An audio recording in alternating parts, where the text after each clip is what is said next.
Incubation Center. Interactive sessions. Nikkei++ Grade University. KL, deemed to be university. Nallamala అభయారణ్యంలో మరోసారి కార్చిచ్చు రాజేసుకుంది. దాదాపుగా 25 హెక్టార్లలో కూడా పూర్తిగా మంటలు అలుముకున్నటువంటి పరిస్థితి. నిన్న సాయంత్రం దాదాపుగా 7 గంటల ప్రాంతంలో మంటలు మొదలైనట్టుగా తెలుస్తుంది. దాదాపుగా శ్రీశైలం రహదారి గుంట శ్రీశైలం వెళ్ళేటటువంటి భక్తులు కొంతమంది ఈ మంటల్ని గమనించడం జరిగింది. ఆ తర్వాత ఫారెస్ట్ అధికారులకు ఇన్ఫార్మ్ చేయడం జరిగింది. ఫారెస్ట్ అధికారులంతా కూడా మంటలను ఆర్పేందుకు అక్కడికి చేరుకున్నారు. అప్పటికే మంటలంతా కూడా అడవిలో దాదాపు 25 హెక్టార్ల మేర వ్యాపించడంతో అధికారులంతా కూడా ఒక్కసారిగా మంటల్ని ఆర్పేందుకు నీళ్ళ ట్యాంకర్లతో పాటు వాటర్ని తీసుకొని అక్కడికి వెళ్ళడం జరిగింది. అంతేకాకుండా మంటలు ఆర్పేందుకు అక్కడ పనిచేసేటటువంటి సిబ్బంది అంతా కూడా పూర్తిగా కష్టపడ్డటువంటి పరిస్థితి. దీంతో కొంత మంటలు అయితే ప్రస్తుతానికి అదుపులోకి వచ్చాయని చెప్పవచ్చు. దాదాపుగా ఈ వేసవికాలం మొదలైన నాటి నుంచి ఇప్పటి వరకు చూసుకున్నట్టయితే ఇది 3వసారి నల్లమల్ల అటవీ ప్రాంతంలో అగ్ని ప్రమాదం జరగడం అనే చెప్పవచ్చు. మొదటి నుంచి కూడా వేసవికాలం ప్రారంభ దశలోనే మంచు కురుస్తున్న వేళలోనే ఒకసారి భారీగా అడవంతా కూడా అంటుకోవడం జరిగింది. ఆ తర్వాత రీసెంట్గా దాదాపుగా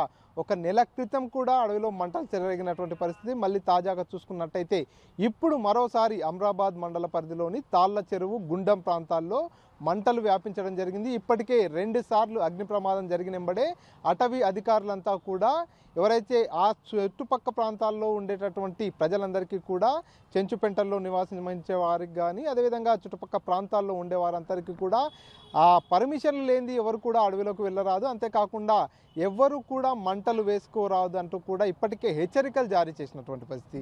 అయినప్పటికీ కూడా అడవిలో అగ్ని ప్రమాదాలు జరుగుతున్న నేపథ్యంలో ఎవరైనా అటవీ అధికారుల అనుమతి లేకుండా అడవిలో ప్రవేశించినా అడవిలో తిరుగుతున్నట్టు గమనించినా కూడా వారిపై ఖచ్చితంగా చట్టపరమైనటువంటి చర్యలు తీసుకుంటాం. అంతేకాకుండా ఎవరైనా సరే అటవీ ప్రాంతంలో మంటలు పెట్టినట్లయితే కూడా వారిపై కూడా ఖచ్చితంగా చట్టపరమైనటువంటి చర్యలు తీసుకునేందుకు అవకాశాలు ఉంటాయి. కాబట్టి అందరూ కూడా జాగ్రత్తగా ఉండాలంటూ కూడా ఇప్పటికే అటవీ అధికారులు అయితే హెచ్చరికలు జారీ చేసినటువంటి పరిస్థితి. ఒకవైపు బాణుడి బగబగలు విపరీతంగా పెరిగిపోతున్నాయి. రోజు రోజుకు టెంపరేచర్ కూడా పెరిగిపోతున్న నేపథ్యంలో నల్లమల్ల అటవీ ప్రాంతంలో చిన్నగా మొదలైనటువంటి ఏదైతే కార్చిచ్చు ఏదైతే ఉందో పూర్తిగా అటవీ మొత్తం కూడా వ్యాపించేటటువంటి ప్రమాదం ఉన్నటువంటి పరిస్థితి. ఎందుకంటే ఎన్నో వన్యమృగాలు నల్లమల్ల అభయారణ్యంలో ఉంటుంటాయి. వాటన్నిటికీ కూడా మంటలు చెలరేగిన నేపథ్యంలో వాటన్నిటికీ తీవ్ర ఇబ్బందులు ఎదురయ్యే అవకాశం ఉంటుంది. కొన్ని జీవులైతే ప్రాణాలు కూడా కోల్పోయే ప్రమాదం ఉంటుంది. కాబట్టి అందరూ కూడా జాగ్రత్తగా ఉండాలి. వన్య మృగాలకు కానీ వన్య జీవులకు ఎటువంటి ప్రమాదం వాటిల్లినా కూడా పూర్తిగా దానికి బాధ్యత ఎవరైతే అక్కడ మంటను రాజేస్తారో వారిపై చర్యలు తీసుకోవాల్సి వస్తుంది. కాబట్టి పూర్తిగా ఎవరు కూడా అటవీ ప్రాంతంలోకి ప్రవేశించరాదు, అటవీ ప్రాంతంలో మంటలు కూడా పెట్టరాదంటూ కూడా హెచ్చరికలు జారీ చేస్తున్నటువంటి పరిస్థితి. ఈ నేపథ్యంలో ఇప్పటికే జరిగినటువంటి ప్రమాదాల్లో చాలా వరకు అడవి అంతా కూడా అంటుకుపోయినటువంటి పరిస్థితి. ఇప్పటికే వేసవికాలం మొదలైన నేపథ్యంలో వన్యమృగాలకు వన్యజీవులకు కూడా తాగునీటి ఇబ్బందులు కూడా ఎదురవుతున్నాయి.